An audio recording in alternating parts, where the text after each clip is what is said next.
ყველაზე მარტივი მაგალითი იმის, თუ რას ნიშნავს ფსიქოლოგიური ზრდასრულობა. არის ორი მდგომარეობა.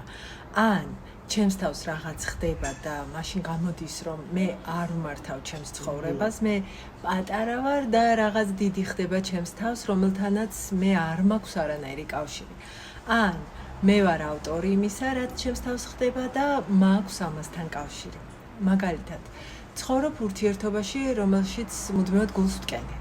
თითქოს მე პატარა ვარ და არის ის ვიღაც დიდი, რომელთან გამკლავებაც არ შემიძლია. ან დღესდღეობით და ამ ეტაპზე ვირჩევ ურთიერთობას, რომელშიც მტკენე.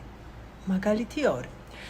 ან ვერ ვშოულობ კარგ სამსახურს, ეს ქვეყანა სხვაები არ იძლევიან ამის საშუალებას და მე უსუსური ვარ ამასთან, ან ჩემი ამბიციები და შესაძლებლობები დღეისთვის არ შეესაბამება იმას, რაც მინდა და ამის გამო ვერ ვშოულობ სასურველ სამსახურს.